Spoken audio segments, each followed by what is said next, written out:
this pursuit of corrupted people in government for 30 years. All right, so that's why I go back to when Alex was still in school and listening and watching my exposés himself. Now, that was the way he introduced me. But the day that I talked about the incoming of Nibiru, he was freaked out. And the bottom line is this. He's scared. It's an internal thing. I'm not going to say that it's financial. I believe it's totally an internal, personal thing with him. And the concept, the things I was talking about, are very frightening. And some people, are just not going to buy into it until it's, until it's a vivid, in your backyard, it's all over kind of a situation. And up to that point, there are many people, including Alex, that are just frightened off by this. Now, what I would like to yes, go ahead. Yes. I wanted to get Dr. Beer. Kenneth Beer is with us. He's been doing the radio show here with us now since all the way back to 2011 when we started it, and he's really familiar with your work all the way back to WWCR and Shortwave Patriot Radio. And Kenneth worked with Bill Cooper in Kaji back in the 90s. Kenneth, say hello. Hey, Bob, it's good to actually hear you on the show. I remember hearing you years ago on Patriot Broadcast Networks and various forums, and it's amazing that you're actually on the show now. So I'm all ears tonight, and I can't wait to hear what you're going to share. But I've followed you for so long, and I'm kind of like Alex Jones with you. You opened my eyes. Well, thank you. I greatly appreciate that. And what I probably should do is, I have to do this very briefly because I've been doing it so long, and my personal story is so complex and what have you so I don't want to spend a lot of time on that. But for the people that do not know who I am, they can go, of course, to my website, which is bobfletcherinvestigations.com. Now, if you just go on Google and put in Bob Fletcher, you'll end up there also, because I'm kind of like all over the place there, like sort of like a bad fungus, I guess. But at least to the bad guys in government. So as a matter of fact, I had to quote Senator Kerry, John Kerry, who's now, of course, Secretary of State. I had assisted his offices profusely many years ago in one of the inquiries relative to drugs and government officials. And I had just run for the United States Congress in 1990, and he asked me what if I had, and matter of fact, I almost took that seat, but he asked me what would have happened if I had taken the seat and become up there in Congress, and I jokingly said, well, I would be the biggest pain in the butt that they ever had in Washington.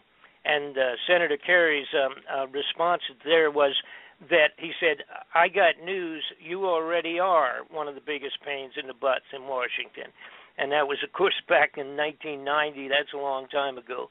But it's one of the best things I ever heard out of a senator's mouth out of Washington, D.C., that I was already causing them more grief than they wanted to share.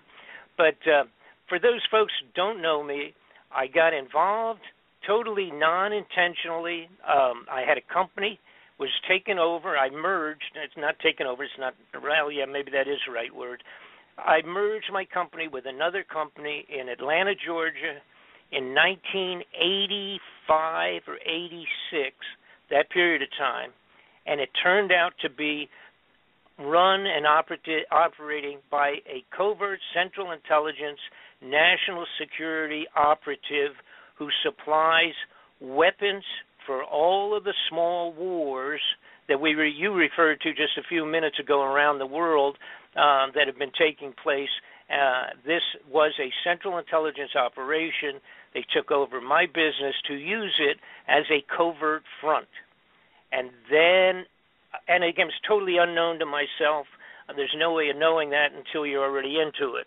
Once I had signed papers and merged, and a few months into it, then I started meeting all of these military generals and officers and covert operatives and Lieutenant Colonel Bo Greitz. At that time, is a good friend of mine. At this point in time, at that time, I met him when he had just come back from doing covert operations looking for prisoners of war, and that was in '86, that period of time. And they were still, Bo was still bringing and getting prisoners of war out of the old Vietnam War.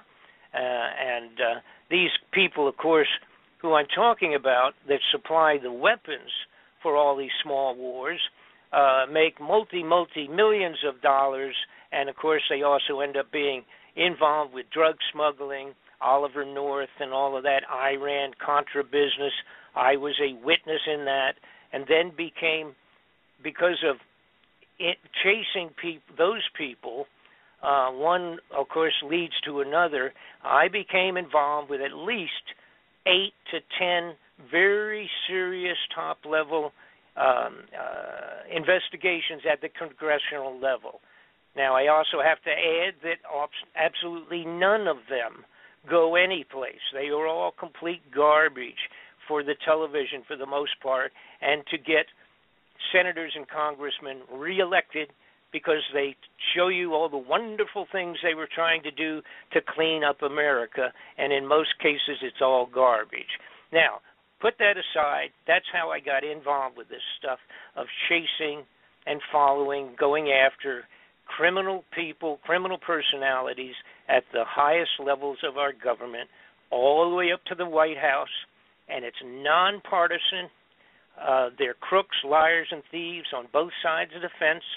Anybody that goes up there as an honest congressman, and I will use Sonny Bono as a perfect example, anybody that gets in there and goes and ends up getting into the Senate and the Congress, that basically at the very beginning they kind of pull you aside and have a little meeting with you, which basically means that if you come up here and cause a lot of grief, you'll not be back here again for a second term. If you come up and you cooperate, things will run really smooth, and you can move up to the highest levels in our government if you're a good guy. From their point of view, a good guy is somebody that keeps their mouth shut regardless of what they see. And in Sonny's case, he was appalled when he got up into the den of thieves in Washington and realized how unbelievably criminal everybody was up there.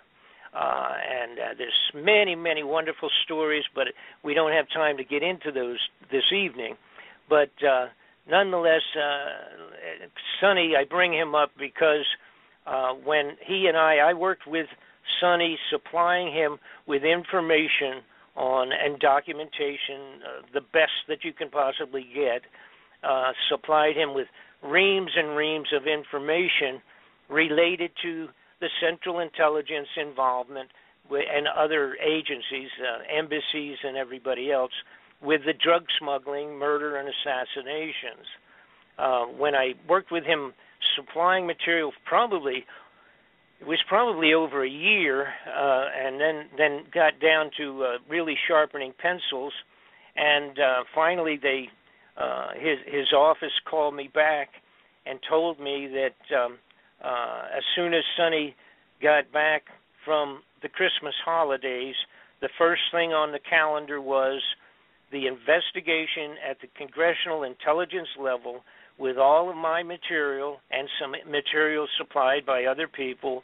They wanted to make sure I was ready to come back into Washington. I was living in Los Angeles at the time. Was I ready to come back and make sure that I had all of my stuff with me and that I assist them in bringing in other witnesses, which included drug smugglers and everybody you can imagine that was going to come forward to a brand new congressional investigation. And for one of the first times in the history of congressional inquiries, Sonny's offices informed me that they had subpoena powers. So they were going to be able to force people to come in and force them to either answer questions, or they actually could put them in jail until they decided to cooperate. That never happens normally in any of these inquiries. You know, these guys can go in and sit down, and then they say, oh, I don't remember, or I can't come in right now, I'm doing something else, or this or that, whatever, and they sidestep the serious questions. That wasn't going to happen on this inquiry, and I loved it. I was overwhelmed with joy, and I thought, oh, my God, this is going to be one of the first times that we're going to be able to nail people right to the wall with unbelievable criminal activities coming right out of the White House and going up that far. And 10 days later, Sonny Bono was murdered on the top of the ski slopes in Nevada. Of course, they told everybody can remember, they had this traumatic announcement that Sonny had crashed into a tree and died from running into a tree with his skis on. And of course, nobody knew, because this has been kept very much undercover, the putting together this investigation. You know, nobody knew that at all. And of course, here I'm sitting in Los Angeles. I could have fallen off of my sofa, I guess, when I saw the news. When I called back into his offices, like a day or two afterwards, they wouldn't take my calls. And I thought, now this is the fellow in the gentleman that ran the office basically for Sonny was a guy I had been close with. You know, we had lunch when I was in Washington and what have you.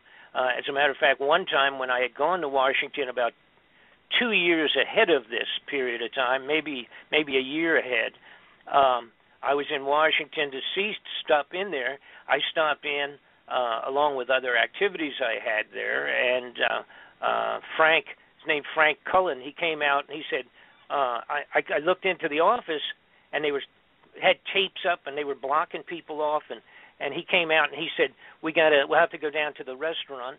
We can't come in. And I said, what's going on? Because people were up on the desks, and there was powder all over the place from the ceiling, and they were climbing around doing all sorts of stuff. They had electronic equipment, 3 or 4 technicians wandering around in Sonny's offices in the Congress building. And I said, what is going on? And they said, Frank said, somebody's been tapping our entire offices. And now, read my lips, right? Tapping the offices of a congressman in the congressional buildings, in his office buildings. And I said, what in the world? I said, well, you know, that doesn't surprise me, what we're doing, what we're in the middle of right now. And, of course, that would have been at the very beginning of when I was supplying them with the information that I'm referring to of drug operations and what have you. So, anyhow, the bottom line is that's the kind of stuff I've been involved with, and literally I am afraid, I feel it has really devastated me. I feel that Sonny was murdered because of the material that I had supplied him with, and the investigation that was in fact ready to be cranked up. As soon as he got back, it was the first thing on the menu. Probably would have taken another, probably 15 days by the time after the first of the year, and we would have been up there, and it would have been devastating. I have live audio and I have live videos of Kuhn, one of the biggest drug smugglers in the world out of Burma, pulled out his records, and it was videotaped by Lieutenant Colonel Bo Greitz. He actually videotaped it when Kuhn saw, this is a drug smuggler in Burma that was the primary supplier of opiates into the free world for many years. He has 40,000 soldiers on the mountainside in Burma. So this is not like 5 guys, mixing funny white powder down in Mexico someplace. This is a huge operation with truckloads of the opiates coming out of the top of the hill in Burma. and he had live, which I supplied to Sonny, live recorded videos of Khonsa's entire distribution leadership in Chinese with their books. They opened their books up going back many, many years, naming the Central Intelligence and ambassadorial level persons that had bought the drugs and set up the financing with the mafia, et cetera, read their names live out of the books on the hillside in China, in Burma. And that's the kind of evidence I had supplied, along with documentation and what have you, connecting right into people like Richard Armitage, who was Assistant Secretary of Defense for the United States of America under the Bush administration. Anyhow, that's the type of stuff I'd been doing. So now let's figure out how that relates to the incoming of the possibility of Nibiru headed back in close to the to the Earth. What had happened a few years ago, I got looking into the extraordinary amount of money that was disappearing from the United States. Now, originally, I got to actually admit, I didn't know anything about Planet X. I had heard about it. It's one of those things, like so many millions of things. You hear about stuff, but then if it doesn't move to the forefront or you're not directly involved with it, like in my case, if you're not directly involved with it, it's like just sort of out there, and nobody could. There was no real good evidence, as far as I was concerned, many, many years ago, to ever pay any attention to it. But when I started looking into the money that was disappearing, now what am I talking about? For one thing I'm talking about is that all the gold in Fort Knox is gone. It no longer exists. It has been taken, stolen, removed. All right? Now, when I say all of it, whatever, maybe I'm talking about 97% of it or whatever. There's always a couple of roomfuls of gold that people could look at, but that wouldn't mean anything, because if you didn't see all of it, or you didn't have an accounting of it, an audit of all of it, it really doesn't mean anything. We have the big building in Fort Knox that's supposedly filled with it. And then, of course, we have it in New York City and a couple of major banks. They have some of it put away and, behind bars, if you will. And you could go there and probably still see some. They still have it in a few other locations. But for the most part, when you're talking tons of gold in gold bullion, tons and tons of it like there was at one point in time, that's not there anymore. That's just gone. We have about in 2010 or 11, whenever it was, after the financial banking crash around the world, the global pinch, all right, that affected everybody, 2008, 9, 10, that period of time, the banks or those banking entities from Germany and a few other places, they came forward over here to the Federal Reserve and they said, we need a couple of tons of our gold. They have, all those nations around the world have deposited their gold, but huge amounts of their gold, at the Fort Knox vaults as a security situation, because some of the nations have always been a little shaky since World War II, and they worried basically about random overthrow of the governments or whatever, that type of insurgencies and what all. So they had put tons and tons. I believe the amount that Germany had in there was 1,500 tons of gold, just themselves. Well, anyhow, they came forward and asked for it, and the Federal Reserve said, oh, no, you can't get it right now. Uh-oh, what's wrong with that picture? If you got a couple $1,000s of mine, I would be upset. But if you had a couple 1,000 tons of gold of mine, I would really be upset. It's kind of figures that the average guy can't even perceive. So following that, there were several other nations that came forward. They asked for their gold, and they were told the same thing. And interestingly, they were told to kind of get back in 2020, in the year 2020, they could probably get a good audit or some of their gold. That was kind of what the original answer was. And then, of course, we had Ron Paul came forward in Washington, and he has for several years said he wants an audit. We require an audit. The United States wants to know if the gold is there, because he agrees with me, and that is that it's gone. And, of course, they told him the same thing. Basically, they just said, go away. You have no right to even require or request at the senatorial, congressional level that you do not have the right, because that's the way it's set up in terms of the Federal Reserve creation and regulations. Nobody outside of their own group of bankers had the ability to audit or even request an audit. And, of course, that doesn't happen. That's kind of like having Al Capone keep track of the mobsters for you or something like that. So that doesn't happen. Right. All right.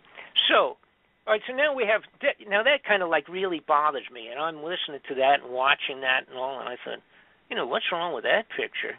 And then Donald Rumsfeld, the guy that was in charge of the Department of Defense at that time, came forward on the floor of the Congress. Now, this is important, is the date that he did this, the day before the 9/11 terrorist event in New York.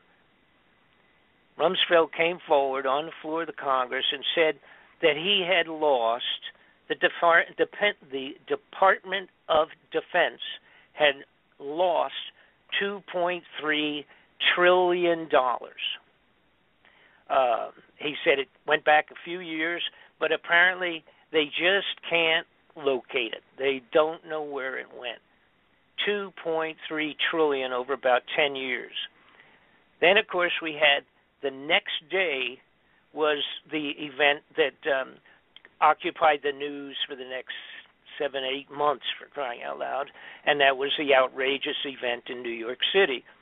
End of story. You never heard again. You never heard a word about Rumsfeld and the Department of Defense missing and losing their money. And by the way, that amount of money equals $8,000 for every man, woman, and child in the United States of America. That's how much that is. Wow. Okay, so let's move forward. What else bothered me?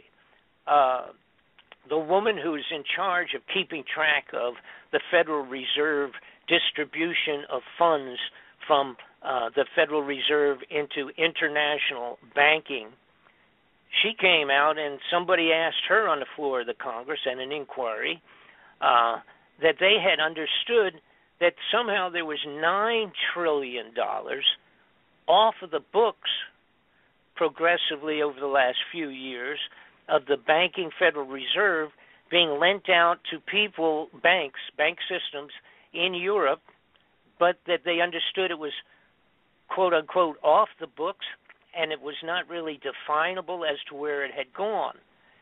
And she had not acknowledged that that was a fact. So there's $9 trillion. Now, we're not even talking billions. We're talking trillion here. And, again, it was progressive over a period of time, but basically she said that she would look into it. But, yeah, she understood there was sort of a, again, they just were not positive where it had gone to. So, anyhow, done deal. There goes $9 trillion. By the way, that works out to about $30,000 for every man, woman, and child in the United States of America. So we're almost getting serious money here. So anyhow, when I put all this together, and then there was many, many other outrageous situations with huge, gigantic amounts of money just vanishing progressively over 10, 15, 20 years. So now you got to realize, see, there's no way to money launder $1 trillion. Not you can't, $1 trillion. And we're talking 2.3 vanished from the Defense Department. If you were slick enough to embezzle that out of the out of the funding of the Defense Department. You can't go to the local bank and hide it in your safety deposit box. All right, not even Pablo Escobar, the drug smuggling operations, they couldn't do anything with that. So I sat, and I was thinking, what in the world? Where could money like that go to? What are we talking about here? And again, it's 20, 30 years maybe altogether. This is a total outrageous volume vanished. And then I remembered somebody in 94 had come to me, not just one person, but many people, and I was involved with a bunch of different things, and I testified before the U.S. Intelligence Committee myself in Washington on a couple of things. And the bottom line was, I recalled somebody saying, Bob, are you familiar with the underground facilities that they're building all over the United States? These giant underground hideouts.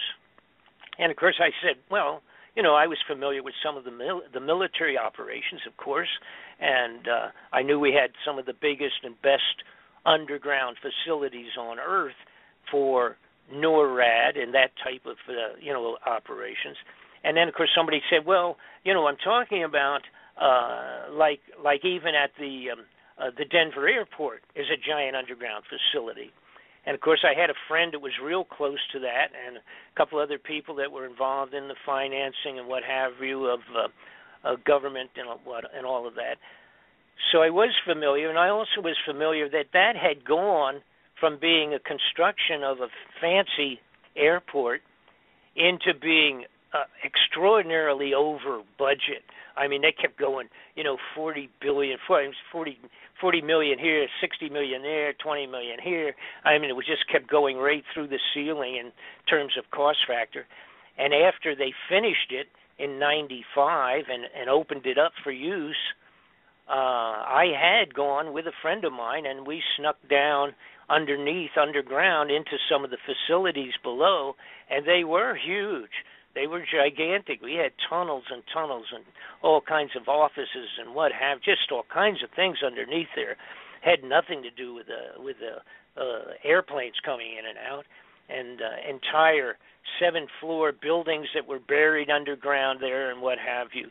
And to date, now that was in 95, and I actually photographed and got some film, whatever, that actually somebody ended up stealing, but it doesn't make any difference because now we have a lot more. I have live footage underneath these facilities as we speak. But the point was that was a heads up for me. And then I remember talking to some truck drivers, said they had gone from one facility to another facility, probably 800 miles away, driving in his 18-wheeler, 40-foot truck, making deliveries between different points underground. And by the way, we're talking about facilities so large that 2 lanes cross each other for 18-wheelers underground, and mag-levitated trains going as fast as the speed of sound underground from one location to another. So the next point in my process of looking into this stuff was also the realization that somebody had come to me.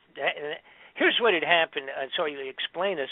Once I got involved with all of this stuff and had been doing it for 30 years, I had so many people coming, and they would say, hey, I work for the CIA, or I work for this, or I work for that. And I mean, I would meet them in some cases face to face. Several of them became friends, and they would just say, "Look, I can't come out. I'll get blown away, But let me just give you this." And I would get a packet of information, or I would get some photographs, or I would get this, or get that, or whatever. And that happened over and over again because so many of the bad guys were the same bad guys, interfaced with people 10, 20 years ago, and now they're mixed with a different group, maybe 3 or 4 other guys, and they're carrying out more covert operations around the world, doing A, B, and C. So that was what had happened to me. See, so it ended up where I was like a sounding board, and I used to, again, when different investigations came up, congressmen, senatorial offices, et cetera, would call me and they would say, hey, we're looking into this. Do you have anything with this guy and that guy or that bank or this? And I would say either no, I don't, or I would say, oh, yeah, wait a minute. He was involved with A, B, and C over there 5 years ago. So that was what had happened. That was what had created my original lifestyle, if you will, and keeping me in this junk. So now let's get back to all the crazy stuff going on underground. I had somebody came to me and said, you know, these underground facilities, they're all over the United States, but to add to it, they're doing it all over the world, in the major nations of the world are doing a similar thing, building these underground hideouts. And they said, well, let me show you this in Russia. Let me show you what they're doing in China. Let me show you this. So then I started thinking, what in the world's going on? All of a sudden, these criminals have been stealing millions for their own pockets. Now they shifted gears, and they're stealing billions and billions, adding up to trillions, and they're building underground hideouts. And then I looked into it, and I found out that they were filling them with survival foods by the tons and tons and tons of underground facilities being filled with tons and tons of survival dried foods and goods and material. Then I found out they had some facilities where they were growing, had set up underground growing operations so that they could grow actually foodstuffs in certain of these underground facilities. Then I found out about a thing called the International Seed Vault. Now that's not terribly secret, but basically it's up in Norway, and it goes into the side of a granite frozen mountain in Norway, kind of on an island, if you will, highly secured, totally secret entrances only with military guards, etc. But they have seeds to regenerate all living foodstuffs on the face of the earth if, in fact, all of those things were eliminated. If all of a sudden everything was wiped out and we had to replant, we have multi-millions of seeds in the Norway International Seed Vault. Oh, wow, that's pretty strange. All right, so now I'm adding all this stuff up, and then someone comes to me. Oh, and by the way, the Russians, in 2010, they put out a mandate for themselves internally to build and create 5,000 underground emergency shelters. That was in 2010. Their mandate was to accomplish that by 2013. That was a targeted date. They did complete them for the most part. Most of them are small. They're not what I'm talking. They're not 8,000 or 10,000 people to get underground. They're smaller facilities. But one of them can handle over 60,000 people underground in Russia. All right? So, and then, like I said, we have these, and then China. China's been doing the same thing. They have, and these are dug with these gigantic digging, tunnel boring machines that are so large. The bigger ones, they can go a couple of miles a day into the side of a mountain, and when they're done, back out, and you could drive an 18-wheeler down where they've been. That's it. Just punch a big hole, come back out, and you could drive an 18-wheeler facility into the side of a mountain or underground. So that's how they're built in terms of the basic drilling of these things. The Red Chinese have one single drill that is 3 of them in tandem, big enough so that they go into the side of a mountain, pull it out, and 2 18-wheelers can go side by side, driving into or under the ground with these facilities. So the next point obviously was, what in the world, what is the possible reason for this kind of expenditure of funds? And by the way, see, if anybody wants to know, everybody ever scratch their head and say, how come they don't fix 50,000 bridges and tunnels and what have you in the United States of America, all of our infrastructure? They haven't spent a penny on that stuff in 30 years. We have bridges today with 1 million cars going over it every day into major cities that technically should be condemned. You know, and the numbers of that, by the way, and of course all this stuff, you know, a guy can individually look up on your computers. You want to find about, just put something in your computer like Google, like infrastructure problems in America, and put that up, and you see the figures. It'll blow your mind. But they're not doing anything. They're not doing anything on any of that stuff. The money is not there. Where's all the money? The money is underground in these hideouts for the elite. They then also spent in the last few years millions and millions of dollars buying military equipment for the police and the sheriffs and for security operations, bullets, machine guns, under the title of, how about the Forest Rangers with 15 million bullets purchased under their name? You know, not only Forest Ranger, how about the Internal Revenue Service? Thousands of bullets and machine guns and that type of stuff.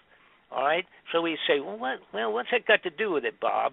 Well, it has to do with social riot control up on the top of the ground when the elite are down under the ground. And then finally it came to me, exactly, I don't remember what it was. Maybe I told some people I was looking into all these different things, and somebody simply said, well, you know, Nibiru, Planet X, has been finally really discovered, and it's coming back. So then I started doing some snooping because I didn't even know what they were talking about. And I said, you know, I said, oh, yeah, I remember something about that. And back, as a matter of fact, in the 50s and the 60s, it was like in Look magazine, Reader's Digest, and for all of our young people out there, these were big, important magazines in the United States that were better than most of the newspapers. And they had done stories about Planet X in the early 50s and 60s. But at that time, they said, even if it was really found and located, don't worry about it because it's 50 or 60 years from now, right? Uh-oh. Guess what, guys? It's 50 or 60 years since they wrote those stories, okay? So now's the time you do start worrying about it. Somebody brought to my attention a fellow named Zachariah Sitchin. It's a guy that had done the had gone into the Sumerian clay tablets. By the way, there was like thousands and thousands discovered over there in Iran, going back 4,000 years. And he deciphered them and discovered that there was this planet called Nibiru, which is Planet X, or part of the same small system, that was coming around, had come around several different times, but it had been written up in these clay tablets that basically that was what had generated Noah's floods. One of the close passings of this Planet X, Nibiru, was what had created the floods in Noah's time. Now, there's always all kinds of, because when you start going back 1,000, 2,000, 3,000, 4,000 years and deciphering things and analyzing them and all, it takes an awful lot of study to do the right comparisons as to time and date. The dates have all changed. Calendars had changed. There's differences of biblical time relative to calendars and timekeeping relative to other nation states at that going back that far in antiquity. But the Bible writes about it. The Quran writes about it. There have been cave drawings and writings on the walls that writes about it. And then, of course, when Dr. Sitchin finished doing his deciphering of this thing and said that it was going to be coming back around, of course, it's a typical human nature, just like Alex Jones being afraid of the fact that it might be true. It's human nature in science that if you don't have a good video of this thing, nobody believes you. It takes an awful lot to get science to change their opinions or change their precepts of things, events, astronomy, whatever it is. But lo and behold, Dr. Sitchin finds out that a fellow named Dr. Harrington, who ran actually was the head of the observatory, the Naval Observatory for the United States of America. He got interested in Sitchin's proposal on this faraway planet that has this huge orbit, goes way out and then comes back in again and then way out again. And he started looking into it and kind of studied it for about 10 years, I guess. And then finally he said, we think we found it. Now, this is the Naval Astronomy, the actual planetarium observatory, if you will, for the United States Navy. And this guy ran it. Okay? He called Sitchin in to his offices and sat down with him. And I'm not sure off the top of my head. I have 10 million things in my feeble little mind here, but I don't have the exact date. It's not important. I think it was 1990. And so Sitchin sits down with Harrington. Harrington says, I agree with you. I think that you're absolutely right. And as soon as he said that, in a short period of time, he became ill and he died of cancer in about within a couple of years before he was able to complete his official report. Now, people, of course, could throw stones at that since the final report was never accomplished, but we have the actual videotape of the meeting between Sitchin and Harrington when Dr. Harrington admitted he was right and they had found it. So some point in time, and by the way, I have to say this also, I just throw this in. And I'm going to use the word credible because it's hard to know if they are or not, but every one of the people that would be called prophets that are any good, all right, the really best quote-unquote prophets going back 1,000 years or 500 years or 7 or 4 or 6, all of them talk specifically about Nibiru, the planet X coming back around, causing all of these different problems, et cetera, et cetera. And it included Mother Shipton from England 400 years ago that predicted scuba diving, submarines, automobiles, tanks, harvesting equipment, generators, computer systems, all of that. And she also made a big deal about Planet X Nibiru coming back by and causing unbelievable havoc on the face of the globe. Nostradamus does the same thing. And my point, I guess, here is when you have all of the religions, all the religious writings, even the monks on the top of the mountains in Tibet have the same stories, the same information related to the return of Nibiru. All right, now, and there's also junk related. I'm not going to get into it too much. Information, junk's not a good term. Information related to this also in the crop circles like crazy. All kinds of very specific points of the Nibiru return. So finally, it made sense where all the money went. By the way, we now have 103 underground facilities. I have finished a DVD. It's a double disc DVD. It's very tedious because I was obligated, I thought, to give all of the interfacing connections of, in other words, connecting all of the dots from square one moving forward. It's a 4-hour DV, 2 DVs of 2 hours each. It covers everything, the political part of it, the foreign part, the secrecies, how they've been doing it, how they've been going about it, etc. But the bottom line is this, and some people will remember, 1983, Ronald Reagan did a speech on the floor of the United Nations, and he said, I wonder how we will all react between each other. And he was talking to the Russians and the Chinese, and at that time, he said, when we discovered some extraterrestrial threat, how well would we cooperate among each other once we found that there was an extraterrestrial threat headed towards Earth, and in fact, we all had to join together.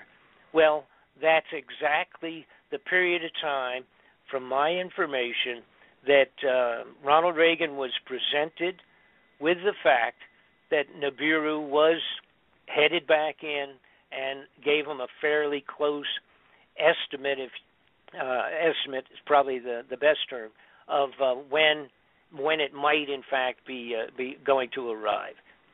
So now I'm going to shut up briefly anyhow. If you have any questions or anything like that, jump on right now. We've also had, by the way, an awful lot of important people at high levels of international government that had died since this, that may very likely have been privy to the information of this planet headed back in, and that the upper crust bad guys were maybe worried that they wouldn't keep their mouths shut, so they eliminated them. And of course that includes 2 or 3 of the heads of the CIA that had been retired. They were all killed. They set them up and make look like they were physical problems, or that they had, in Bill Colby's situation, they told us that he had fallen out of his canoe, and I did a major investigation into his death. He was murdered, no question about it. Who knows why Princess Kelly, or why what am I trying to say? I'm having the princess that was so popular that died in the car. Diana? I'm sorry, Diana. Princess Diana. She may possibly have been one that fit into the category of knowing what was coming and people being worried that she would shoot her mouth off. So you have to understand something. A lot of people, and a lot of people ask, when are they going to tell us? When are they going to make an official announcement to the people that this thing is coming in? All right? That can never happen, and it will never happen. There will not be an official presentation that, oh, by the way, we'll call it my fellow countryman speech from the president. That's not going to happen. Now, if it does happen, let me rephrase it. It may possibly happen, but when it does, the United States will already have to be under martial law. The entire country has to be under martial law before they make that presentation. And, of course, when they do make it, all those people that have their tickets to go underground are already going to be there, and the speech will be put out on a pre-recorded format to the rest of the world. They're going to be gone, and they don't want any interruption on their way down into the tunnels, all right? So the bottom line is, my opinion is, they probably will never make that announcement official. But before it becomes visible in the sky, where people start saying, and thousands of just average folks, but also, of course, the amateur astronomers, before any of them get to where they can actually say, uh-oh, there's a new star. And then A week later, it's going to be a little bit bigger, you know, and then it's going to be a little bit bigger. And before that happens, and it starts becoming the talk of the earth, we will be in martial law. That's where the equipment, the military equipment's been supplied going back to the 90s to the sheriffs and the police departments all around the world. All around the United States, and including things like grenade launchers, bazookas, personnel carriers. Some of it they talked about there in Missouri when they're having the racial problems here recently, and they complained. They said, "What's with the police coming out with water cannons and personnel carriers and armored cars and all that? Where'd that come from in Missouri?" You know, because people hadn't paid attention. See, but these things have been placed continuously since the 90s, and the only caveat, the only extra little sidebar to it was that they would supply them for almost nothing. They could make long-term payments to the, for the leftover, quote-unquote, leftover military equipment that was being made available to these policing operations. The only thing was they had to agree that if they were ever needed for a national emergency, quote-unquote, that they would come on board, you know, with whatever federal agency that requested their help, and that they would use it appropriately, you know. And of course, you know, these guys, you know, it's great. These sheriffs getting, you know, 50 caliber machine guns on the top of a troop carrier, for crying out loud, you know, in the North Carolinas. I mean, they love that, you know. We'll sign anything. What do I got to sign? That's great. You know, get me a couple of those and a couple of few bazookas and a bunch of gas masks, and yeah, we want all that stuff. So that's been going on like crazy, and that's all going to be, that's already in place.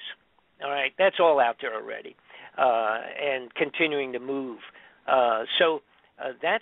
That's where all those thousands of bullets and everything to all these stupid little bureaucratic offices have signed off on thousands of sidearms and bullets and stuff like that. What in the world would that be for? And there's so much that they've ordered, you could fight a third world war with the junk that they've put out and distributed across the police forces and the forestry department and that kind of junk, IRS. What's going on? Now, I also, to shift gears again, another fine point. I got looking into, and by the way, I took 3 years creating these 2 DVDs. And I won't tell you how many problems I had. They've been trying to shut this thing down profusely. My computer's been tapped as many as 3,000 times in a couple of years. So, and anyhow, that's aside, a little nothing. I looked into the religious part of it. I thought, you know, the Pope, and at that level, all right, they got to be involved. And I started snooping. Son of a gun, guess what? The Vatican built an infrared telescope in Arizona, built and owned by the Vatican, owned and operated cooperatively by the United States government, NASA people, but it's owned by them. And by the way, guess what they called it? Lucifer. That's right out of the Vatican. They named their own infrared telescope Lucifer.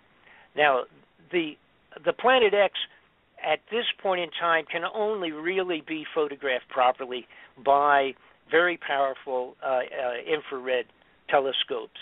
It doesn't put out its own light, therefore it's something that's not simply seen easily. Theoretically, Planet X is 5 times the diameter of Earth. It carries along with it 4 or 5 moons of its own, somewhat like a separate little solar system, with the bigger planet being what would represent the sun, and then the moons around it. It's kind of like its own little solar system. Trying to hit on a few of the more poignant. Oh, okay. I know a lot of people have heard about this. Some people haven't. But why would, if we didn't have something like this happening, why would the Centers for Disease Control order up and purchase over 500,000 coffins designed exclusively, even including in the patents itself, designed exclusively to accommodate possibly 2 or 3 adults and designed specifically to be cremated? These are bought, ordered up, purchased, and delivered over 2 years ago to the Center for Disease Control. Something's wrong with that picture, folks. You got to worry about that. The other thing that people ask me, again, maybe possibly being a little bit repetitious, but a lot of people ask, why can't we just go out in the backyard and see it? Well, first off, it's way far off in terms of distance still.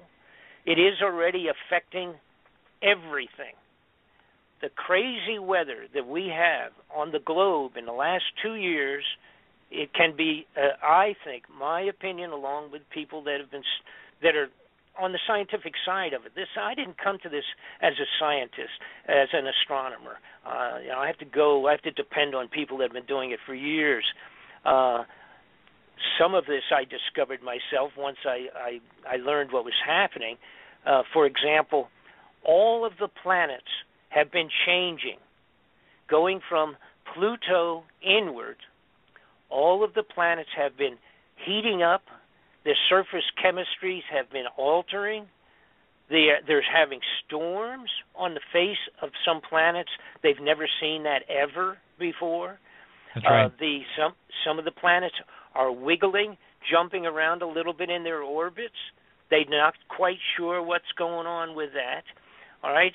Now, Planet X comes back from a distance out beyond the Oort cloud. And for people that are not familiar with that, and that would include myself 3 years ago, the Oort cloud is like a gigantic circle of space debris in tremendous volume. I'm talking trillions and trillions of pieces, I guess, of space debris that constitutes what they call a cloud, named after the guy that discovered it, named Oort, a German or a Yugoslavian or something like that. Anyhow, it comes in from way out there. That Oort cloud, so that you get a handle on this, that Oort cloud surrounds the entire solar system that we are existing in. All right? So that's how big it is and how far out it is. All right? The Planet X is said to be returning from way out past that, coming back in. And when it travels, it's like a bowl. I refer it to like the bowling ball effect. It's like a bowling ball coming down the alley into the 10 pins at the end of the alley.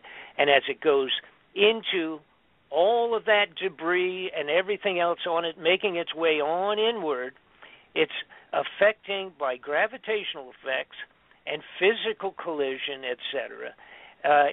It's banging junk all over in every possible direction into the universe. We have had an increase in meteors and meteorites just in the last 3-4 years. I mean, and unless you're completely out of it, you can just watch the regular NBC, CBS News, and you can see every once in a while they say, oh, there was another meteor was seen, and they'll show this ball of fire coming down over California. And then they'll say, oh, a week or two later, there's another one someplace else, and someplace else, and someplace. It's global. They're all over. They're coming in like crazy because they've been cultivated and smacked and dislodged from where their normal little homeland would be, floating around in space, because of this Nibiru coming back in with this whole little solar system of its own, heading back. The idea is now there are, in fact, and I have to kind of give credit and point out and make a real important point here.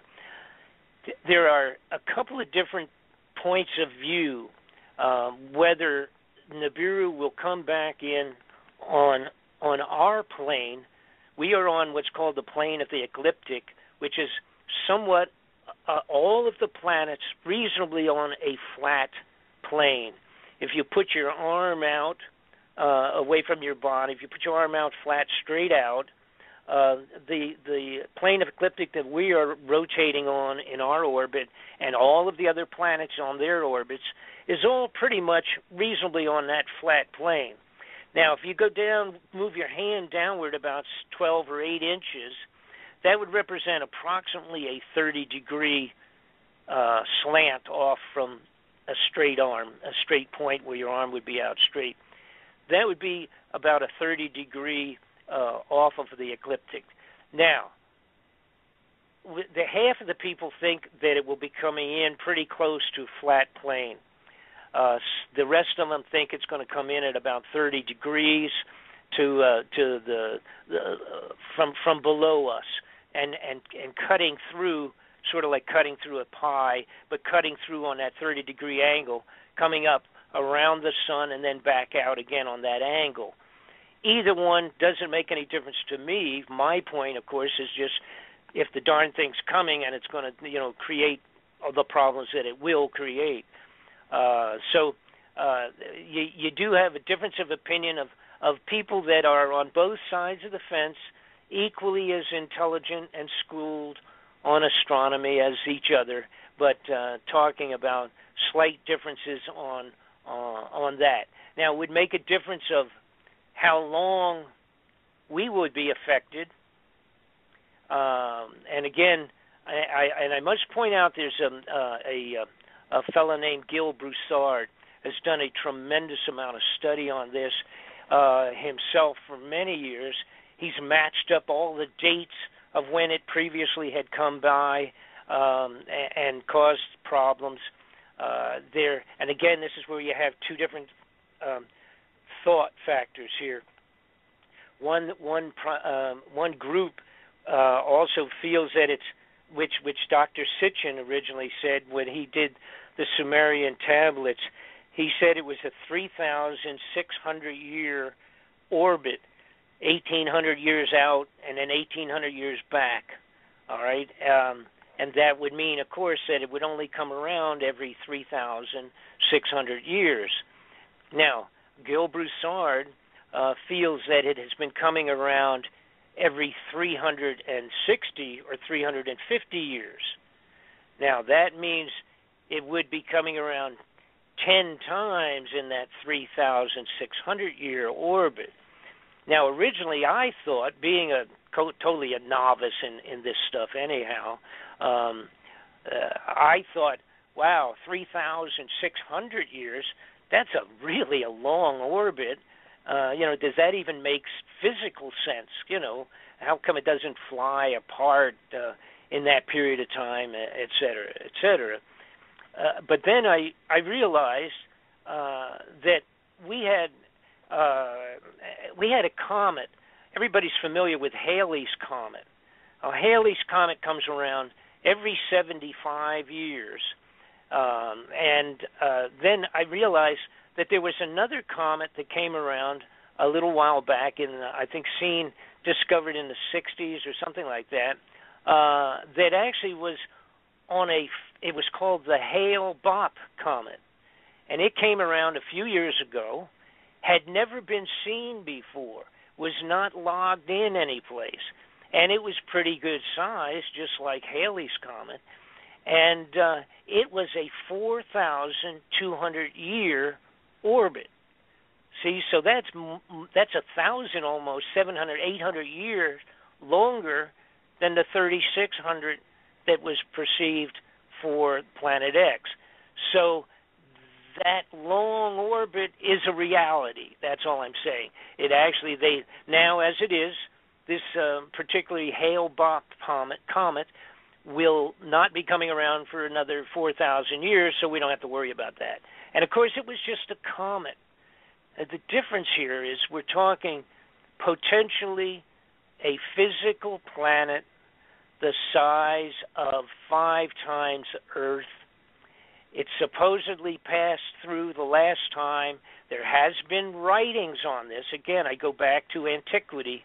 all over the place describing the last passing of this thing. If it was 360 years ago, or if it was 3,600 years ago, it makes no difference. The United States elite criminal personalities at the top of our government have stolen the money, built 100 of these underground facilities and filled them up, not with foodstuffs, for 50 years from today. Why are they having them completed last year and this year and 4 years ago all over America, keeping them top secret, spending every buck they could steal, including the gold, all of that money going down underground, if they do not perceive this to be coming back in a short period of time? Period. Now, let me leave this open now to you guys. You got any questions? More than 700 of them.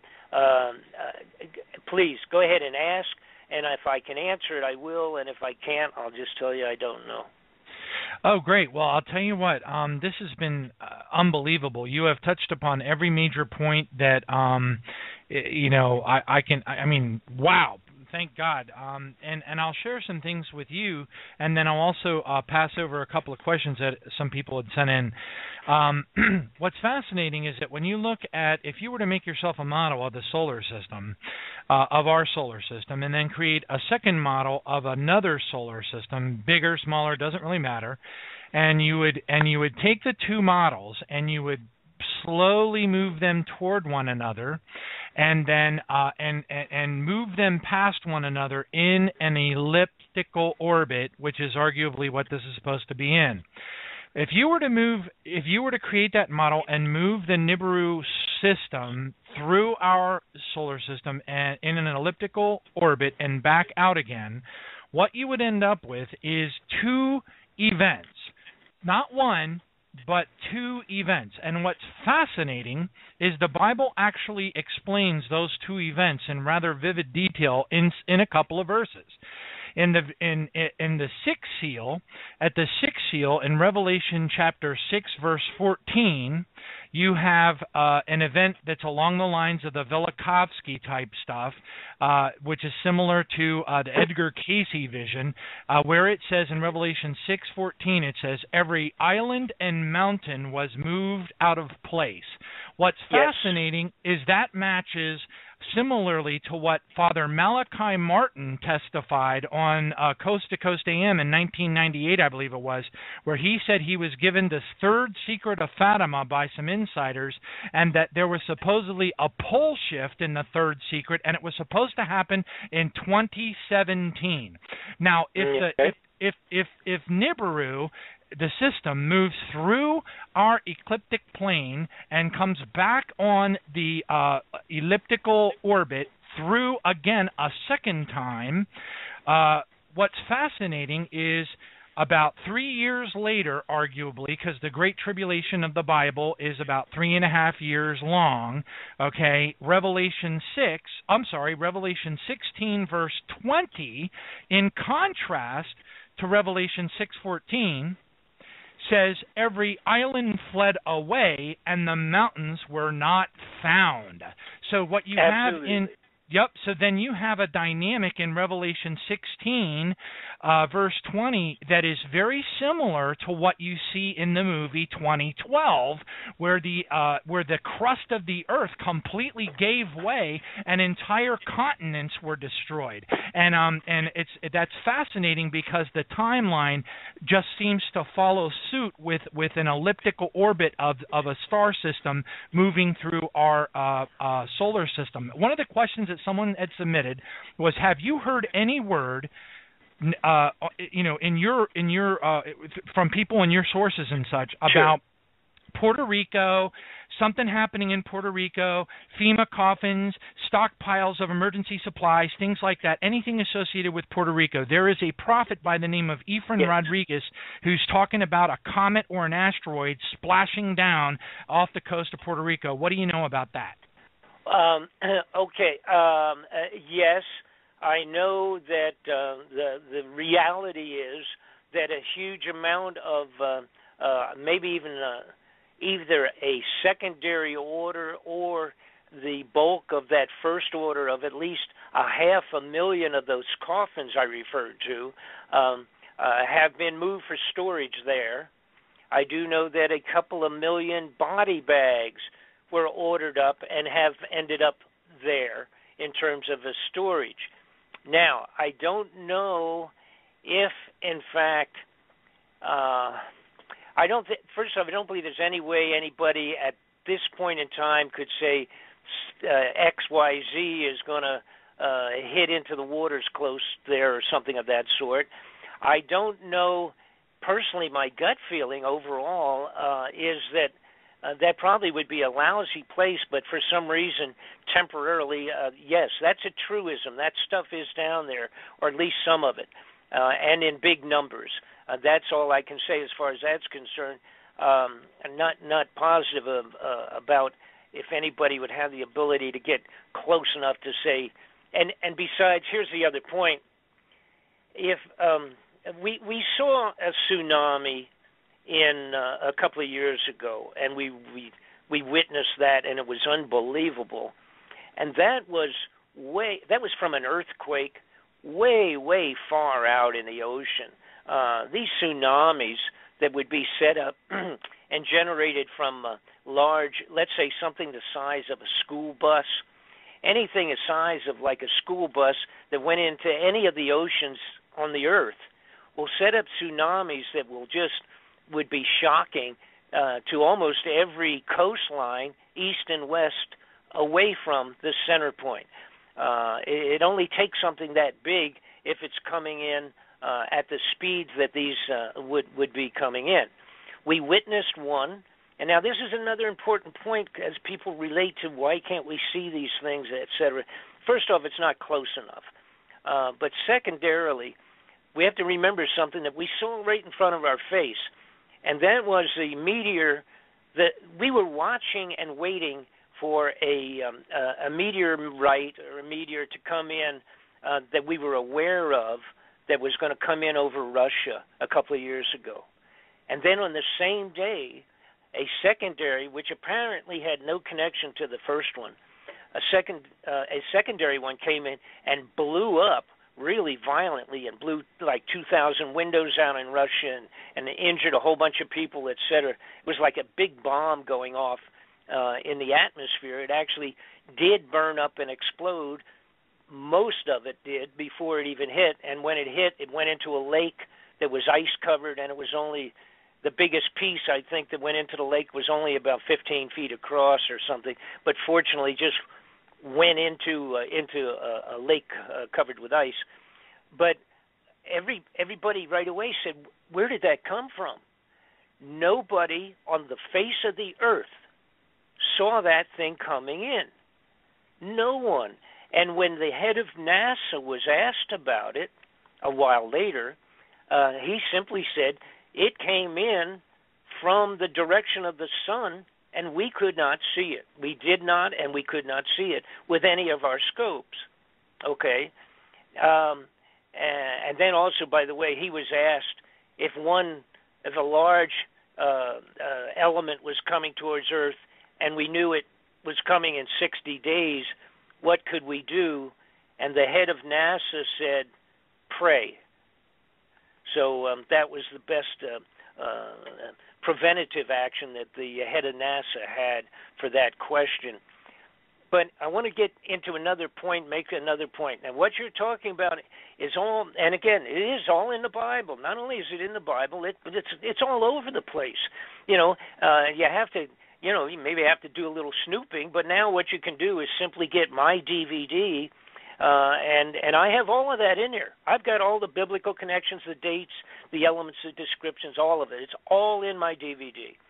Now, in 1999, there was a discovery made in Germany, and it was called, they end up calling it the Sky Disk. This was found at an archaeological dig in Germany, set up very similar to the Stonehenge in England. a big circular thing, and it was there during the Bronze Age, and approximately 3,000 years ago. And it apparently was literally some type of a sky observatory in the Bronze Age. So we had some people, they were really into what's going on in the sky, like the Egyptians going way far back. And this thing that's called the sky disk is approximately 12 to 13 inches across. It's circular, like a shield, so to speak, but it's a piece of art, if you will, but it actually is a diary of the passing of Nibiru, causing a solar eclipse during a particular day when this happened. Now, could that be the 3 days of darkness that everybody's talking about, do you think? Oh, the 3 days well, yes, but this was actually, according to this, it appears that it was only 7 hours, but you have to understand there are a lot of other things involved, like debris and junk and everything coming along behind this thing. Now, that's where we're going to have real problems. The reason I'm asking, because Sure. I'd love to hear your thoughts on this, because there are prophecies. There's a Padre Pio prophecy from 1950, 1951, which includes 3 days of darkness that are supposed to be coming upon the earth. And then, of course, you have the reference in Revelation 6, verse 12, where it says the sun turns black as sackcloth of hair. Well, it doesn't give the duration, but certainly if the sun turns black, yes. It's going to be pretty darn dark. So the question is, if it does turn out to be a 3 days of darkness dynamic, which matches the 3 days of darkness during the Passover and Exodus, then my goodness, do you think it could be related to the passing of this thing? Oh, absolutely. And let me explain and hit on all these things real quick too, and then because I don't want to run out. How much time we got? We got a little bit of time. Yeah, we're about. Yep. Okay. Well, when do we wrap up? 8. Yeah, in about 10 minutes. Yeah, we got probably ought to shoot for about 8 minutes. All right, let me scoot through this thing real quick. This star, what's called the sky disk, it's made of bronze. I believe it was literally poured, as a matter of fact. They were pouring bronze back then, and that's pretty amazing. But anyhow, they were making weapons and all by pouring them into molds. So they had to make a mold and then pour it. I believe this was poured.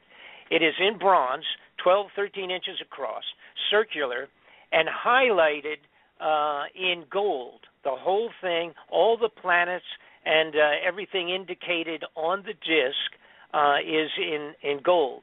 Now, here's the point. The location, a couple of things showed up in this. One is the different constellations that they very specifically have been able to identify are all on there in gold. The moon, the sun is there. The Earth is shown from the point of view of where they were watching this, and the moon and the sun are both seen at the same time. All right, and so it indicates with the location of the constellations, etc. With new computerization programs, they have put in the locations and they have come up with a date. This thing was made 3,600 years ago. Wow. And it indicates, yes, and it indicates a solar eclipse by a large body, obviously not by the moon because the moon can be seen. Additionally, let's see, well, that's the most important point, I guess. Now, how this would have been done obviously, was this astronomer, I've got to call him an astronomer, these people that built this huge observatory in the ground there to mark off the movements of the sky, they were blown away by this event. What it also shows, and this is important because this was, a matter of fact, Gil Bouchard came up with most of this, and it's brilliant study, unbelievable in-depth study relating the biblical statements to all of these events. But it shows that what took place when this came by, it shifted the Earth 26 degrees. They can literally, with the new computerization, they feed the information that's shown on this down to not only the year, but the day, and it was 8:30 in the morning when this took place. That's how accurate the computerization is of the description given on the disk. So they actually have a date and a time, etc. Now, that 26 shifting of the entire axis because of this passing of Nibiru, now that refers to what you're talking about, the movement of mountains and all the rest of that.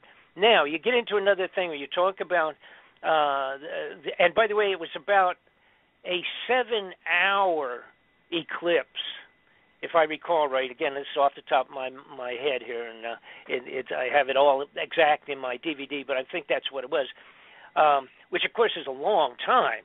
Holy mackerel! You know, if you're talking in the middle of the day, you lose several hours of it, not just 15. A few minutes, so to speak.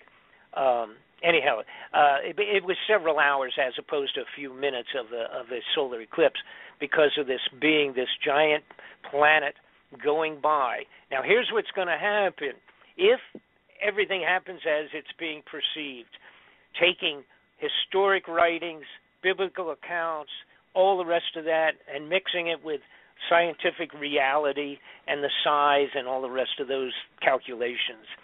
This guy is going to come in. Now, when it comes in to go around the sun, and again, dragging with it a couple of moons, about 4 or 5 moons, it's also going to have a tail behind it of meteoric junk.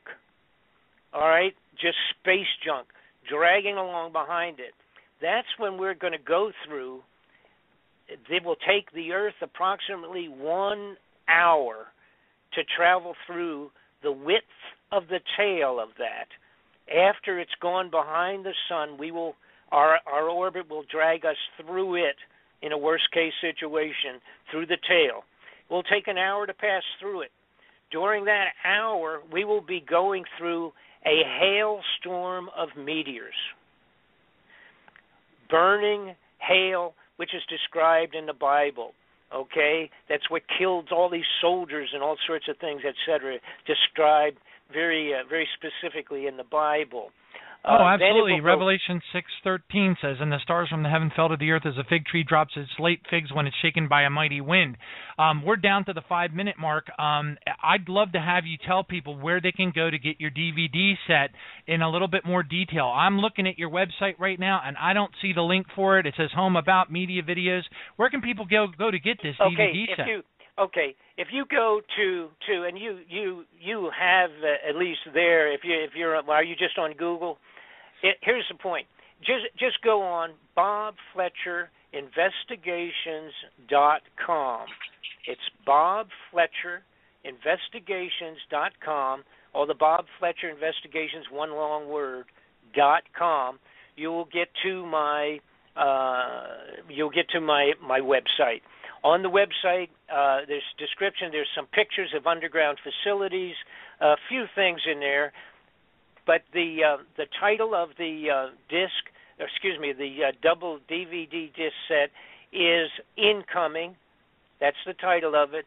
You can get it easily. I've got a section in there called, I guess it's under store. I don't get involved with that too much, but I guess it's under store or where to purchase or whatever. You can find it on there. You can't miss it. And by the way, I have to tell you something.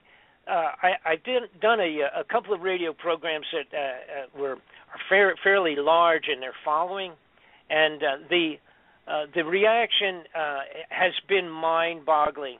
People are really understanding the seriousness of this. Now, I want to get in real quick. I do give you an estimate of all of these professionals of when we might see this. And it's interesting because you talk about Passover and the relationship to the biblical statements on this crazy thing. The estimate is that possibly by next December, the star will be seen first up in the sky, that the Planet X will be seen as a star.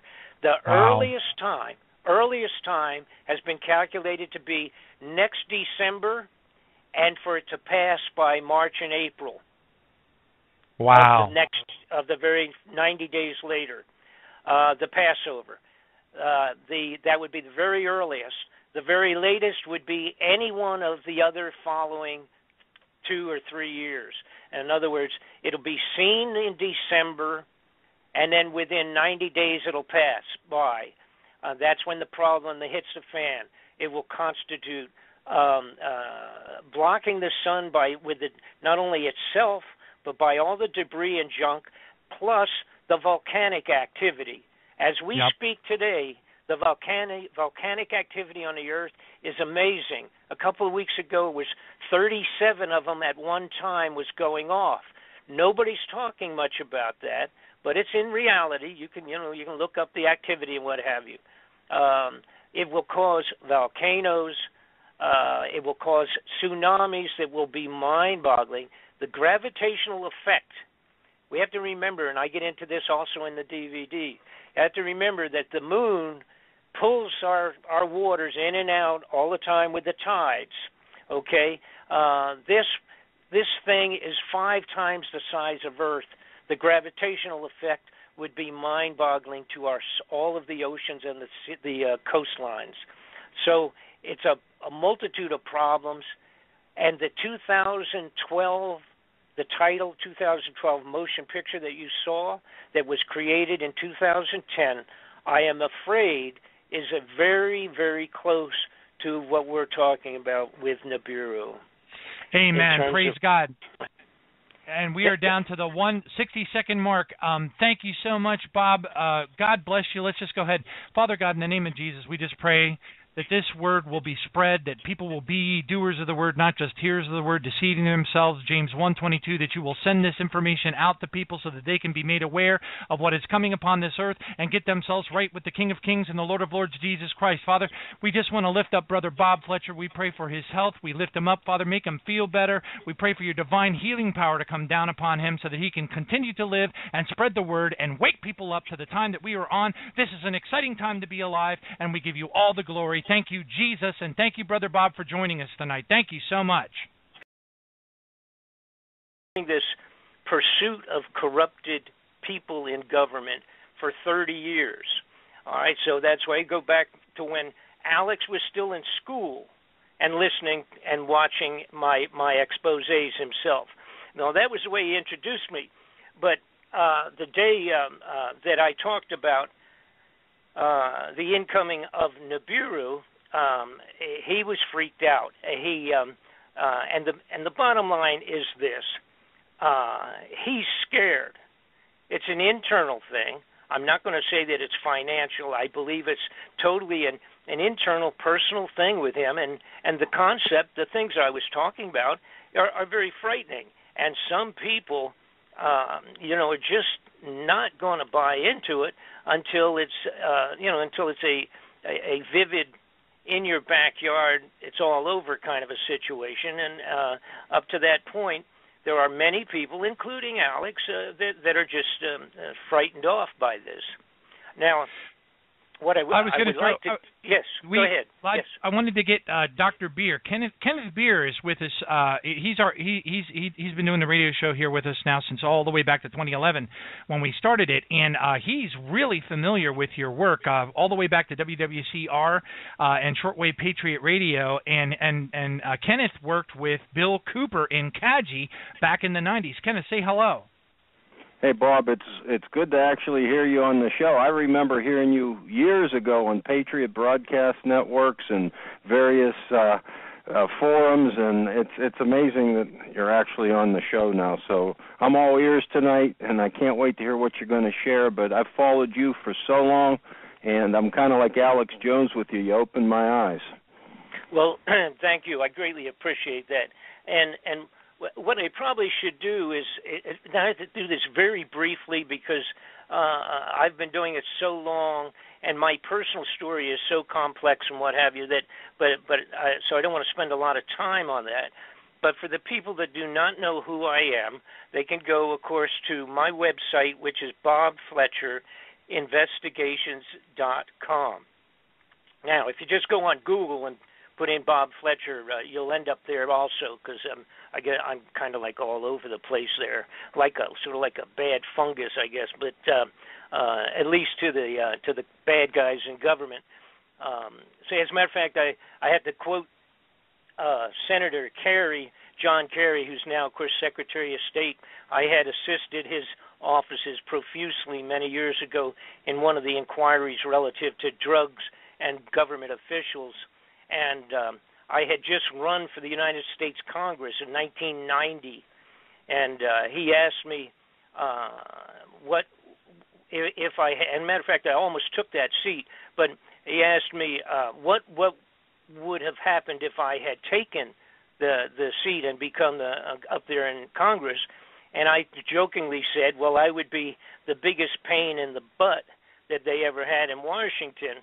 And Senator Kerry's response there was that he said, I got news, you already are one of the biggest pains in the butts in Washington. And that was, of course, back in 1990. That's a long time ago. But it's one of the best things I ever heard out of a senator's mouth out of Washington, D.C., that I was already causing them more grief than they wanted to share.